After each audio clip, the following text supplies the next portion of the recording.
नमस्कार लाडकी बहिणींनो, स्वागत आहे माझे अंबर पवार यूट्यूब चॅनलमध्ये सगळ्या लाडक्या बहिणींच्या. लाडकी बहीण KYC पुन्हा सुरू झाली आहे, म्हणून लाडकी बहिणींसाठी एक आनंदाची अपडेट आहे. लाडकी बहिणीच्या GR 6 फेब्रुवारी रोजी आलेला आहे, तर तुम्ही आता तुमची KYC आहे ती दुरुस्त करू शकणार आहे. आणि ही KYC फक्त ज्या बहिणींनी KYC करताना त्यांच्याशी चूक झालेली आहे अशा बहिणीही KYC करू शकणार आहे. आणि ज्या बहीण KYC आतापर्यंत केलेले नाही अशा बहिणींसाठी कोणताही पर्याय उपलब्ध नाही.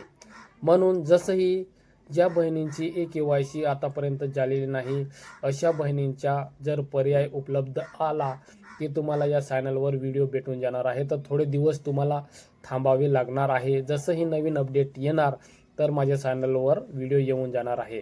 आणि आता ही नवीन KYC सुरू झाली आहे, ती कशा पद्धतीने करायचे ते पण या व्हिडिओमध्ये तुम्हाला सांगणार आहे. म्हणून व्हिडिओ शेवटपर्यंत बघा. हा माझा नवीन चॅनल आहे, चॅनलला सबस्क्राईब करा आणि व्हिडिओला लाईक करा. असंच महत्त्वपूर्ण व्हिडिओ तुमच्यासाठी घेऊन येत आहे, म्हणून चॅनलला सबस्क्राईब करून घ्या. आणि चला बहिणींनो, व्हिडिओ सुरू करूया. तर बहिणींनो, बघू शकतात हा GR आहे. मुख्यमंत्री माझी लाडकी बहीण या योजनेअंतर्गत KYC करण्याची संधी उपलब्ध करून देण्याबाबत आपण बघू शकतात. दिनांक 6 फेब्रुवारी 2026 या रोजी हा GR आपल्याला प्राप्त झालेला आहे. म्हणजे 6 फेब्रुवारी रोजी हा GR जो आहे तो GR निघालेला आहे. म्हणून इथं खाली दिलेलं आहे, मुख्यमंत्री माझी लाडकी बहीण योजना या अंतर्गत लाभार्थी महिलांची KYC माध्यमातून.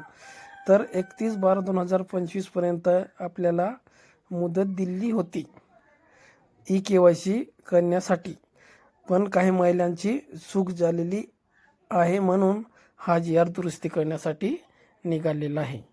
तर सर्वप्रथम हा GR आहे. तर तुम्हाला KYC करताना कशी करायची आणि ते कशा प्रकारे करायचे आहे, तर अशा प्रकारे हे इथं बघून घ्या. ही KYC संधी फक्त त्या लाभार्थ्यांना आहे ज्याच्याकडून KYC करताना चुकीचे पर्याय निवडण्यात आलेले होते. तर तुम्हाला ज्यांनी KYC केलं आहे त्यांना तो अशा प्रकारे येईल. आणि नेहमीप्रमाणेच इथं तुम्ही आधार नंबर आणि कॅप्चर टाकून खाली मी सहमत आहे जसं पहिले केलं होतं त्याचप्रमाणे इथं तुम्हाला क्लिक करायचं आहे. नंतर OTP पाठवावर क्लिक केल्यानंतर हा असा बॉक्स येतो नेहमीप्रमाणेच. तर इथं तुमच्या मोबाईल नंबरवर OTP येणार आहे, ते OTP तुम्हाला इथं टाकायचे आहे. सबमिट केल्यानंतर हा नवीन पेज येणार आहे. तर हा नवीन पेज आहे ते अपडेट केलं आहे. तर अशा प्रकारे आता नवीन पेज येणार आहे. तर इथं बघू शकतात KYC मुख्यमंत्री माझी लाडकी बहीण योजना.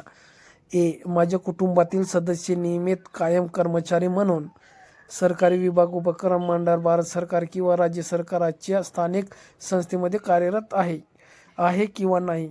पहिल्यांदा जेव्हा KYC केली होती तेव्हा आहे असं निवडलं होतं. त्यानंतर नवीन अपडेट आल्यानंतर नाही हा असा पर्याय आला होता दोघांमध्ये. तर तुम्हाला याच्यामध्ये असं करायचं आहे. तर आता नाही वरच क्लिक करायचे तुम्हाला. पहिले आहे होता, नंतर नाही होता आणि आता नाही आहे, ही तिसऱ्यांदा आहे. तर तुम्हाला नाही करायचं आहे. आणि हे जे प्रश्न आहे ते व्यवस्थित तुम्ही वाचून घ्यायचे आहे. वाचल्यानंतर दोघांना नाही केल्यानंतर इथं चेकबॉक्स आहे तिथं टिक मार्क करून सबमिट बटनावर तुम्ही क्लिक करायचं आहे. तर तुमची KYC जी आहे ती यशस्वीरित्या पूर्ण होणार आहे. तर तुम्ही वाचून घ्यायचे आहे आणि नियमितपणे तुम्हाला KYC करायचे.